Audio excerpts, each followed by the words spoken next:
Hey, Michael. I Hey think your mate, how are camera, ya? good mate. I think your camera needs a little bit of a tweak. We have to go portrait, do we? Yes. Looking great, man. Thanks, mate. How you doing, Michael?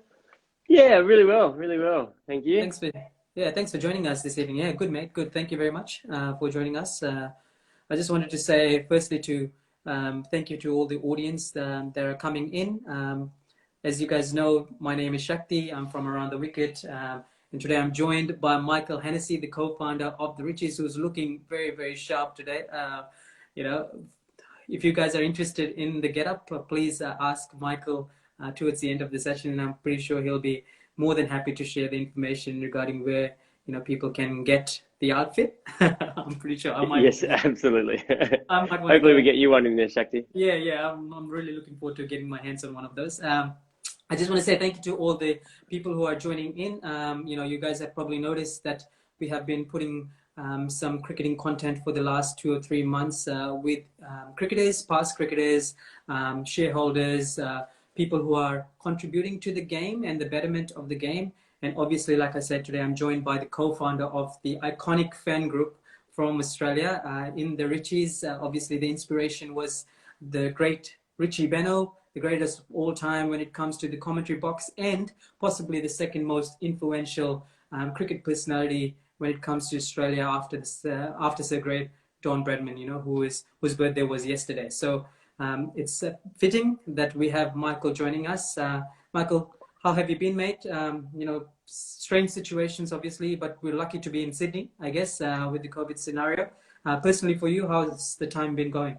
Yeah, we're pretty lucky, as you say. Sydney's pretty good at the moment, and winter's just wrapping up here in Australia, and looking at spring, which means that cricket season's just around the corner. So it won't be a normal cricket season. Obviously, there's going to be a few changes, especially to the fans in the stands. But I'm really looking forward to see what the summer brings.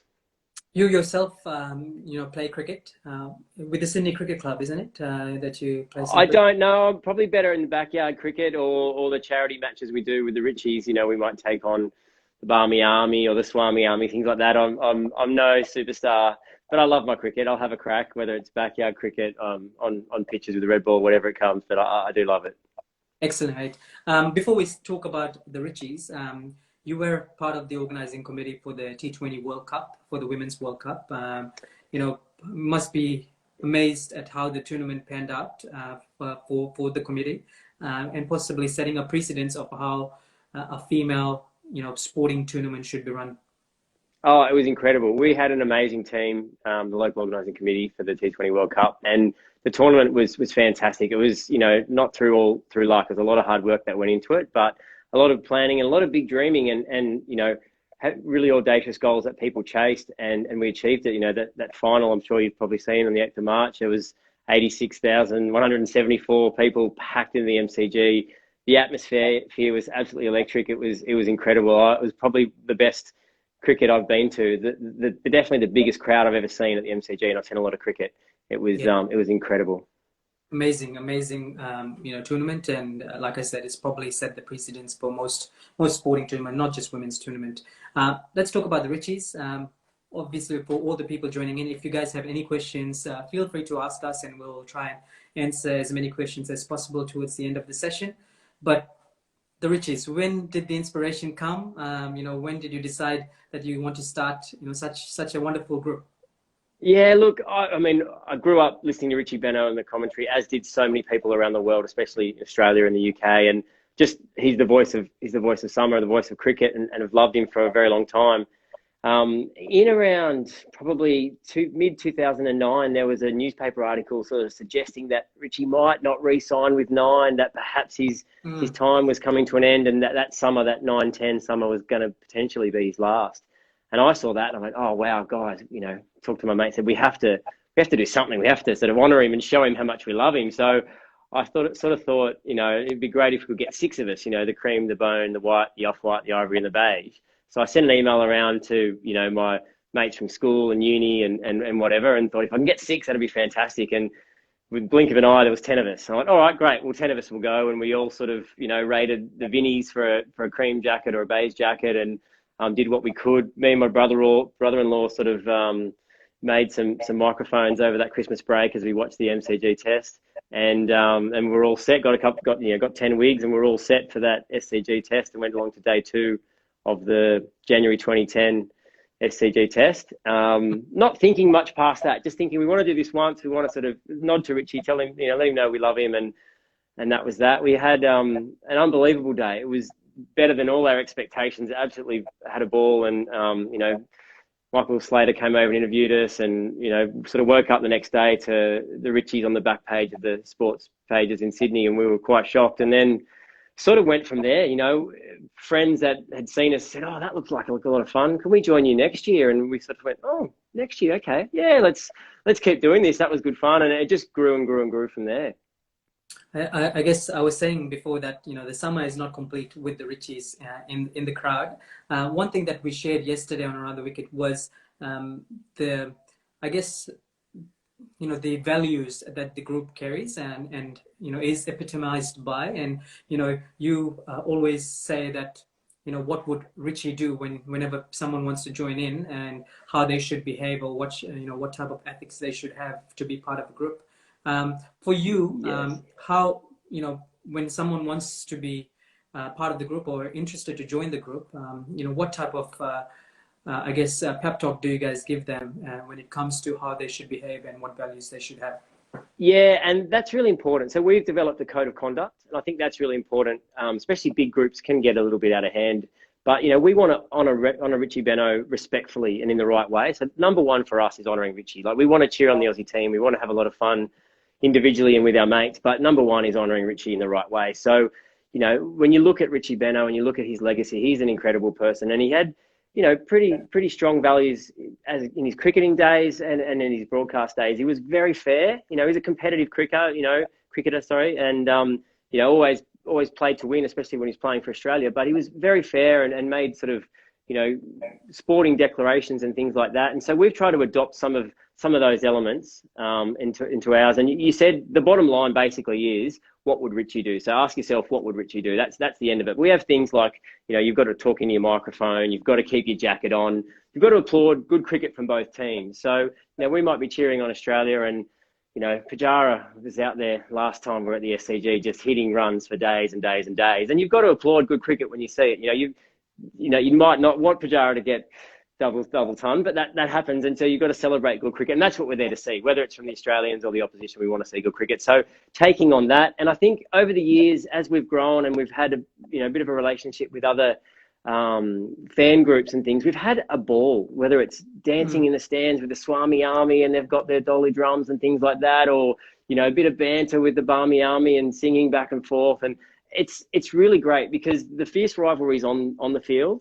And we want to support our team and hopefully they do well. But really, it's for the fans to enjoy and to lap it up, and we have a lot of fun in the stands. So I think for us, it's we love people who love Richie, we love people who love cricket, and we love people who want to have fun. And if they can honor Richie and respect honor him respectfully in the right way, then you're more than welcome. Excellent, Michael. You said that when you first started off, there was 10 of you. How many of you guys are there now, and do you get surprised with the amount of positive feedback and reception that the group gets? Yeah, I am, and I guess in hindsight I shouldn't be surprised, because Richie is such an iconic figure in cricket and such a well-loved person. You barely hear anyone be able to say a bad word about him. He's just magnificent. And I guess early on it was the 10 of us, and then we sort of went 10 one year, 20, 40, 110. And we just grew early on, but that was all mates of mates. So for the first 5 years, the only way you'd get into the Richies was to know someone who was already there and be invited along and join someone's row, which was quite good. So it was really good for making sure we had people who sort of could behave themselves in the right way. And, there was a good feeling amongst the group. And then slowly, bit by bit, we sort of had a few requests from interstate or around the place. Will you come to the Perth test, or will you come to the Adelaide test, and things like that? We thought, oh, that'd be nice. I wouldn't mind going down to Adelaide to watch the test, or going up to Brizzy. So yeah, it did grow, and it's nice. And at the time we were a bit, I guess, pleasantly surprised and chuffed that people liked what we did. And then when you think about it, really, in the Richie's so magnificent and so well loved that of course people want to honour him and have an experience a day at the Test cricket with the Richies. And obviously, the key reason you guys started off the group was Richie Benaud. Can you remember some of the interactions the group has had with the great man, and some of the memories that you guys will all cherish for the rest of your life? Yeah, we've been really lucky. So, I mean, obviously, I think it comes from a shared love, whether it's listening to his commentary growing up or possibly even Billy Birmingham's, CDs and The 12th cassettes, man. if you're old enough. Yeah, the 12th Man stuff was brilliant. A lot of people love his character and Bill and Tony and stuff from those days as well. But a few of us have been quite lucky. We've done a couple of promotional things with Richie. So, probably around, I don't know, 2013 or so, myself and about 4 or 5 others were down at Bondi Beach for a Coca-Cola shoot that Richie was involved with. And that was great. We were told to meet at a certain point, and Richie was over there with his person sort of getting things ready, and the photographer was setting the shot up, and we were all lined up ready. And once the shot was completely set up, they sort of went, all right, Rich, come down. And then he popped down and he popped in the middle of all of us, and we're like, oh, this is great. We're standing next to Richie Benaud, and did all the photos. The photographer took everything he needed to. And Richie was really professional. And then he said, all right, is that it? Are we done? And he said, yep. And then he sort of, as soon as the photographer was finished and his sort of role was over, he's like, right, boys. And he turned to us. So who's the leg spinner? Who's the bowler here? And all he wanted to do was talk cricket. It was amazing. We were just gobsmacked. He was telling us about advice he was getting from Tiger O'Reilly when he was a young spinner, and things he needed to do, and sort of key moments in his career, talking about, his success he had in South Africa on test tours there. And we just couldn't believe it. He gave us so much time, but it was, he did what he needed to do for the photo shoot. And then as soon as that was over, he was like, right. And he gave us all this time, and it was really, really nice. And that was a highlight, definitely. And another one, I mean, we've been quite lucky. We've probably had 3 opportunities where we've done some promotional stuff with him, but the last time we saw him was for the Australia Day barbecue, the lamb campaign, where that great ad that Richie's on. Yeah, so it was January 2015, so it was only a few months before Richie sadly passed. So you could tell he was quite frail. He wasn't quite as agile as he had been, when we'd seen him in previous years, and he had to do a few things there, and his time, I'm sure he was exhausted, but he still made time for us at the end. So he did, again, all the things he needed to do, all his commitments, and then he was sort of up in a room up in the mansion behind where the barbecue was, and he sort of called us all up and had a photo and had a quick chat, and definitely didn't need to. There's no onus for him to do that, but he took the time to do that for us. And those little things are really nice. And you think, geez, he's so giving. He probably would have been exhausted, probably not feeling the best, but he still took the time to do that. And it's hard to love him anymore, really. Yeah, mark of a great man, I guess, is the humility that Richie carried, and just looked like he didn't have a bone of ego in his body. But for you guys personally, what type of legacy has the great Richie Benaud left in this game? Oh, I think it's incredible. I mean, obviously, as I've spoken about a couple of times, his commentary for people in our generation is what we probably first learned about Richie. But when you go back and you look at him as a player, he's a leg spinner, and I love leggies, and Australian leggies, it's fantastic, But he was an aggressive cricketer. He was the first cricketer to take 200 wickets and score 2,000 Test runs. So, set the way for people like Imran Khan and Richard Hadley and all the greats, even both of them. So he's a real trailblazer in that regard. He's quite aggressive. As I said, with his captaincy, he made really sporting declarations. He never lost a Test series as captain. He was just so accomplished, and probably even retired potentially a little bit too early. I mean, he had some more great cricket in him. He's incredible. So I think when you look at that sort of stuff, there's so much more you can learn from him, and such a great legacy cricket-wise. And then you turn to the broadcast days, and just his poise and his ability to, with such a dry wit, just crack an absolute classic one-liner, or not steal away from the images on the cricket, but add to them. Yep. So just so much. And for us in the stands, we've really tried to take on his values of appreciating cricket. It's he was never an us sort of commentator talking about Australia. He was talking about Australia and the opposition, and we try and appreciate, as I said before, good cricket from both teams, and that sort of thing. And I think that's one thing we've really tried to do, especially on day 2 when we're trying to pay our respects and honour him. One of the, I guess, great parts of Richie was less was more, and something that is missing in commentary nowadays, personally, in my opinion, is that I agree. yeah, there's a lot of chatter, but not much about the game. I guess one of the more iconic moments with the group was when you guys had, the former Prime Minister in Bob Hawke come out of his 30-year sabbatical where he didn't drink and he sculled a whole, glass of beer. Tell us about that moment. How chuffed were you guys, getting him out of that 30-year sabbatical? Well, did he have a 30-year sabbatical? I I'm not think too so. sure. That's, What did that's he really? what's been Wow, noted. it Yeah. didn't show. That's what's He been didn't noted. miss a Yeah. beat. That's for sure. Yeah, he doesn't muck around. He's incredible. I mean, another one of those amazing Australian characters that probably uniformly I could say almost every Richie absolutely loves. So that moment was incredible. We were in Bay 27 at the SCG. So down the round weekend, and he popped up in the boxes right behind us, and it was only probably about 4 or 5 rows behind where I was, and I heard the cheers. I turned around and saw it all unwinding, happening, and it was just incredible, the cheers from everyone. And looking back on the footage, and I think I've seen some footage with Warney commentating it. It's just hilarious, and seeing the photos on the day, of Bob Hawke's going to be the Richies, like I could never imagine some of the moments we've sort of found ourselves in with the Richies and the opportunities we've had, and it's incredible. And that's an iconic one. It's hilarious. And we actually, since Bob Hawke's passing, we honour Bob Hawke. He's the 23rd Prime Minister of Australia. So the 23rd over of day 2, we normally honour Bob Hawke with a nod to him and a drink. And his favourite song was Waltzing Matilda, or one of his favourite songs. We've been reliably told from the boys at Hawke's Lager. So we sing Waltzing Matilda in his honour and have a nod to him and a little sip. Excellent, man. Excellent. You talked about day 2 of the SCG test, and that you guys are fighting hard, or you have fought hard for dedicating it to Richie Benaud. How did you guys decide on that day, firstly, to be dedicated to the great man, and what do you guys do differently on that day to any other day? Yeah, look, I love day 2 personally. I should say day 2 personally, because you normally get to see both teams bat and bowl. And Richie was an all-rounder. He was great with the bat and with the ball.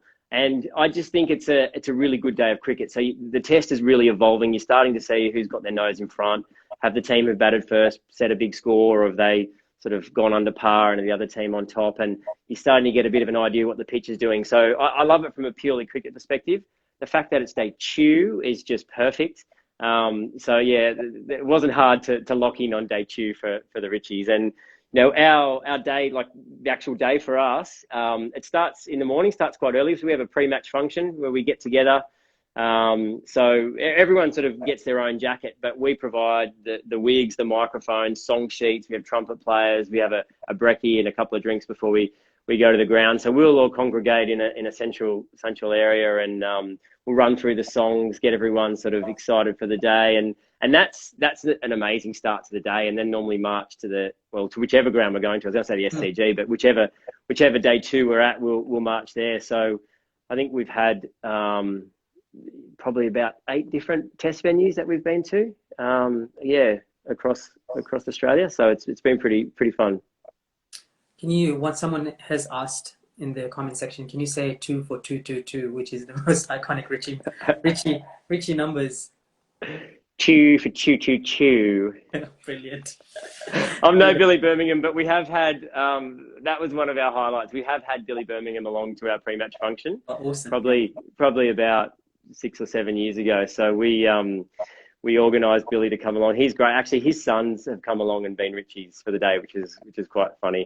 And so he was downstairs in the pub before anyone got there, and was all set up, and only myself and 1 or 2 others knew that he was there. And everyone piled in. They've got their brekkie, they got their wigs and mics. They're all getting set, and I sort of running through a few rules, reminding them of the code of conduct for the Richies. And then he sort of come out and going, hey, there's a few more things we need to cover. And he's got up, and everyone's just like, no way, I can't believe Billy's here. And then he's had this whole skit. We were playing India. It was about 5 or 6 years ago.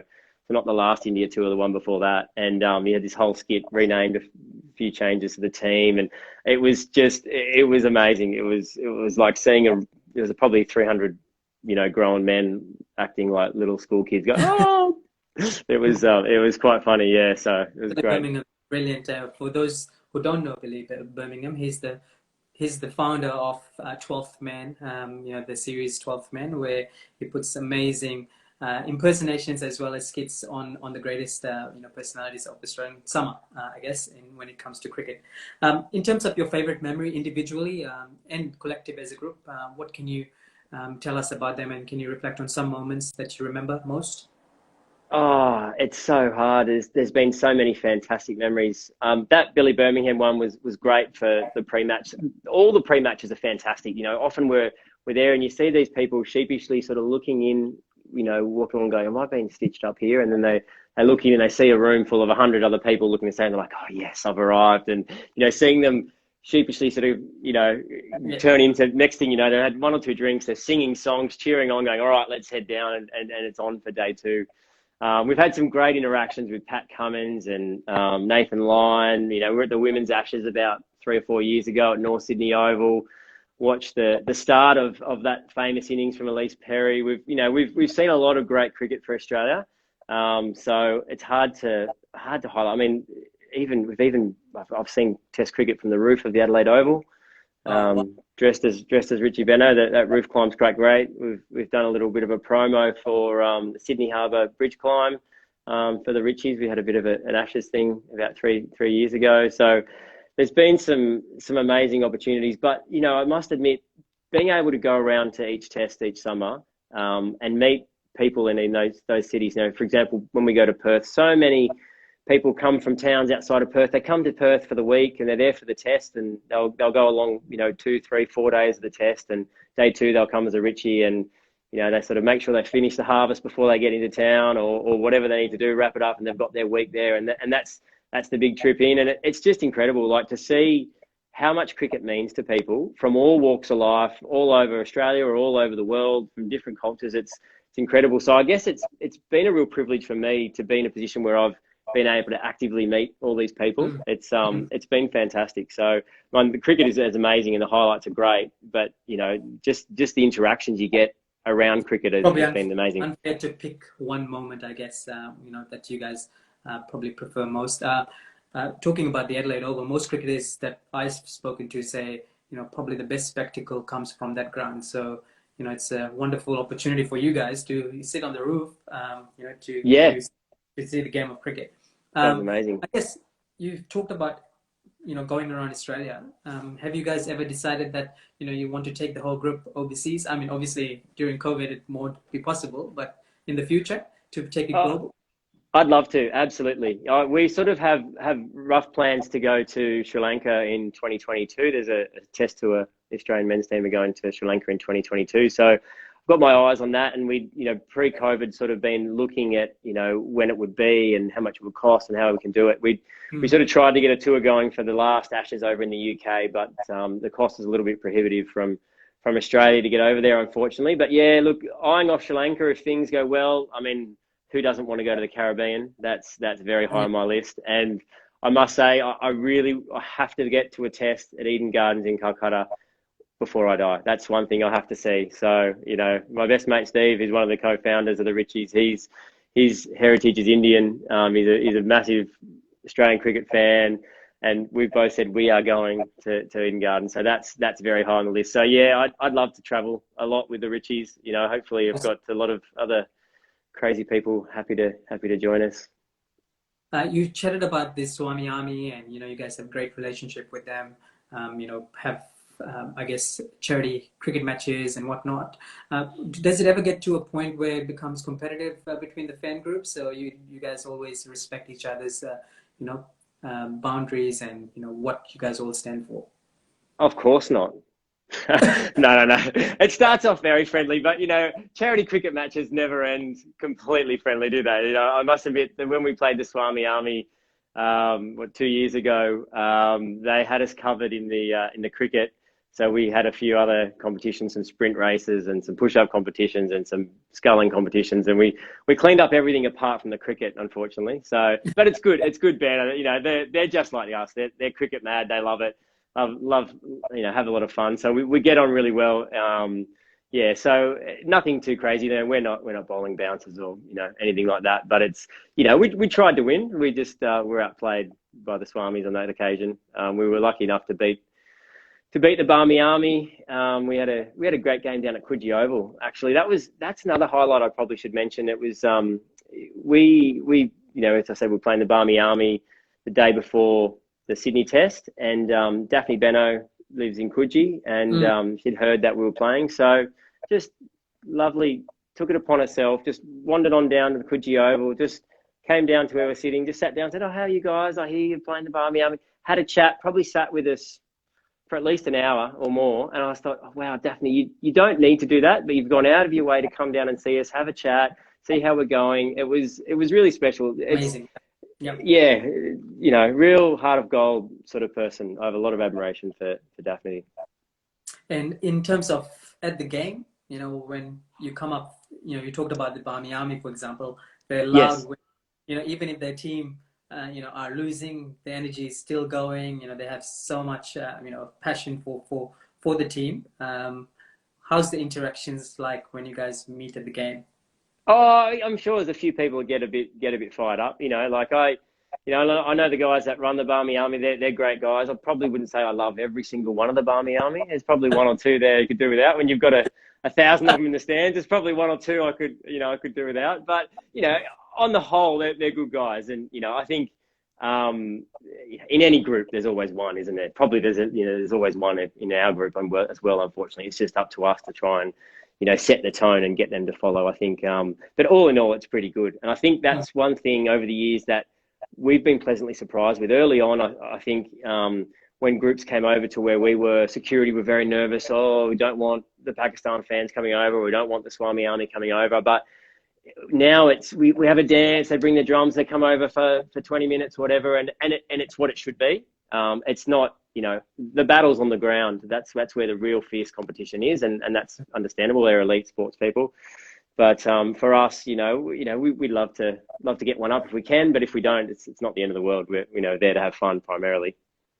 And for people who are wanting to join or become a member of the Richies, you know, what's the process like?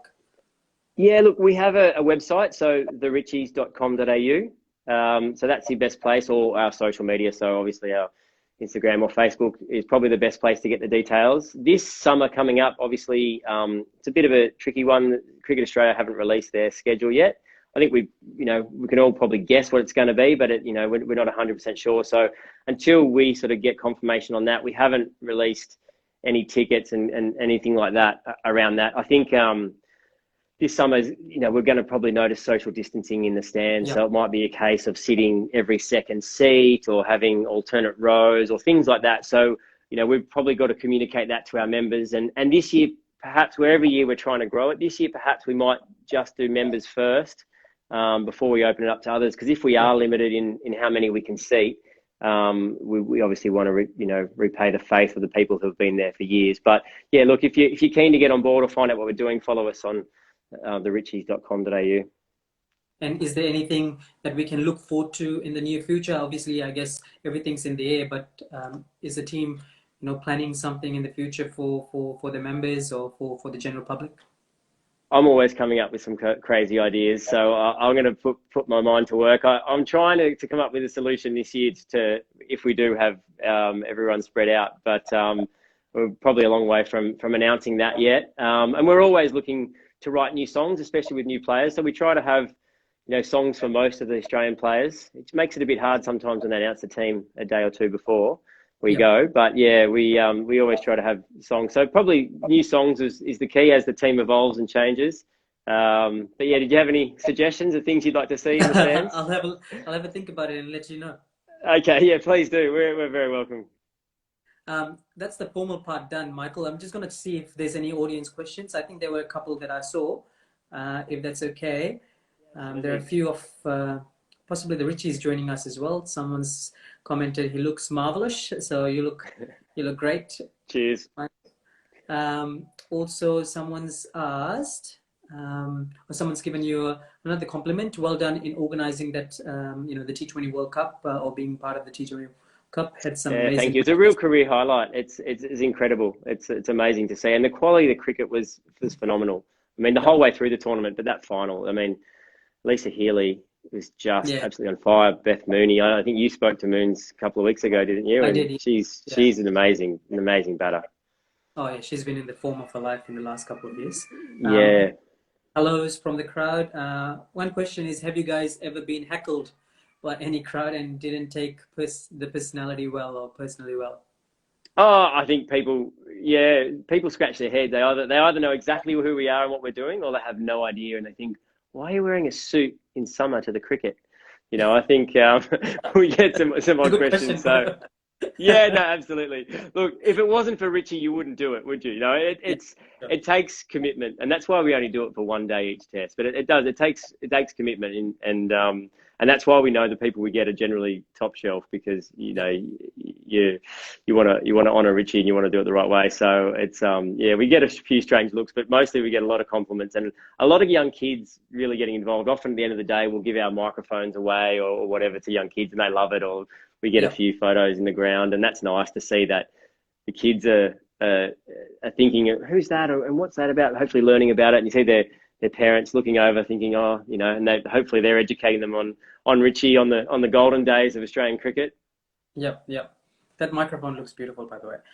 Yeah, thank you. This is the more modern one. In our early days, we handmade them out of foam, spray painted the nine on, and it was very arduous. This is an inflatable one, so we've Do you guys have improved over. do you guys have sponsors and people who are doing this stuff for you, or is it you No, personally? we don't. We'd love a sponsor. That would make things great, but it's got to be appropriate, I guess, to Richie and to cricket. So but yeah, that would be great. We sort of go out and seek all this ourselves, get them produced, and along with the wigs, and then that's part of the deal when you sign up to the Richies to come along to debut. Awesome. Another well wishes from Surinder. He said, "Awesome story and great to have Richie's values too." Heath Thank you. Lachlan said, "Glory to the new ball king." One That's of our Mitch Stark song. Yeah, so yeah. Hark the Herald Angels sing Mitchell Stark, the new ball king. I'm going to ask you a few of the songs that you guys sing. Sunfly has said hi. Another question is favorite current Australian player for you personally. Oh, it's such a hard question. I think Elisa Healy and Megan Shute are probably, for the same reason, probably my faves in the women's team. They're both so competitive and really attack the game, and I love that. I love seeing that, and also quite cheeky. I love following them on the socials. They're hilarious. They're quite Yeah, funny and quite clever. In the men's team, I do love Gazza. I do love Lyon. I'm a big Aussie fan as well, personally. He's not in the team at the moment, which is hard, but I support whichever 11 we put up. But yeah, I mean, singing in the jungle for Nathan Lyon when he's bowling, and he's hopefully he's bowling a long spell. It's just, I love it. That's one of the personal things I love. Late in the afternoon, might be halfway through the third session, and we're building out in the jungle, and Lino takes a wicket. It's pretty special, especially if some of those catches he took. I don't know if you remember a few years ago in Adelaide, those big diving one-handers. Like when he pulls off that's just poetry in motion. He's incredible. So can you Yeah. give us a couple of lines, man, of what you guys sing for Nathan? My singing is terrible, but it's in the jungle. So start with a whim away, and then it's so depending on which ground he's at. So if he's playing in Melbourne, so at the G, the MCG, the Lion roars tonight. Things like that, or Lion tweaks tonight. In the jungle, the mighty jungle, the Lion tweaks tonight. But Yeah. much better accompanied by our trumpets and another 200 Richies singing along. When you guys do go to Sri Lanka, it would be an amazing atmosphere, especially with their fans who love belting out music, and the atmosphere and the festival that they share is amazing for the game as well. Yeah, that'd be brilliant. Comment from Shiva: Richie always and respectful, wanted the best for the game. Another question I think I saw here. Yep. What other commentators do you enjoy? Oh, that's a good question. I really like Michael Holding. I think he's great. A big fan of Mel Jones as well. I think she's really great. She has the real good balance of technical sort of dissection of what's going on, and then that dose of passion that you really need. Yeah, I do like Warney too. He's really good at simplifying complex things and complex moments. It's amazing how much he can. His ability to read the game is great. If you can keep him on task, he's great. I think. Him on task. That's the best. Yeah, he does have. I mean, he's got so many good stories. I'd probably tell a lot of stories too if I was him. Bill Laurie's, he's my number two, all-time number two behind Richie, and he's not commentating anymore. Obviously, Nine don't really have the tests anymore and things like that. But I could listen to Bill all day. He's amazing, and obviously, I don't know if a lot of the viewers now have seen recently the special that was on Channel 9 on Bill. Yeah, that was great. It was good to see him getting even more recognition. He's a very humble man, but I love him. He's brought a lot of enjoyment to cricket for a lot of people. Bill is probably the only person that can make a dead period of cricket the most exciting, Yes. moment of the game. Amazing, Bill Laurie. He's 80 something, I think now, and so he's probably about to hang the microphone, which would be very, very sad for the game. Thank you, Michael. That about does it. I don't have any more audience questions. I really appreciate your time and going through us what the Richies stand for firstly and the inspiration behind it. We wish you all the best, and hopefully you guys can get some cricket soon so that you can go and belt out your tunes and support the Australian cricket team. Obviously India is coming, so how excited are you for that series? Anything planned for the India series apart from waiting for Cricket Australia to finalize those dates? Yeah, it's going to be a huge series. Obviously, India won last time they were here, which is their first time they've won the trophy in Australia. So interesting to see if Australia can hit back this time around. We'd love to. So one thing I probably didn't mention, we would like to get 190 Richies at every test. So the reason I say 190 is that's his baggy green number, baggy green 190. So that's our magic number. If we could fill that at each ground, we'd be very happy. I think Sydney we should hopefully get a lot more. We sort of sometimes up around the 500, 600 plus. How many members currently you guys have? We have a couple of thousand across Australia. Yeah. So a lot more probably. That's cricket going members. A lot more who don't actually attend in the cream jacket. But across the summer, sort of anywhere from sort of 1,200 to probably at 1,800 would come across the summer. So a lot of great people having great fun at the cricket. But a few new songs and hopefully some great cricket on all tests, but on day 2. Amazing. We have some wonderful fan groups. We've got the Barmy Army, the Beige Brigade, obviously the Richies, Swami Army, Bharat Army. There's so many nowadays. It's huge. Yeah. Please feel free to reach out to all of them and see, if you follow whichever team you follow, to be part of them, because the atmosphere and, the festival atmosphere that they create is so much more different than when you go and attend by yourself. Thank you so much, Michael. Appreciate Absolutely. Thank you for Around the Wicket. You guys, it's been amazing. The content you're putting out is incredible, Shakti. So thank you very much. Cheers, mate. Thank you very much. Hopefully we catch up soon. Cheers. Thank you. Thank you, mate.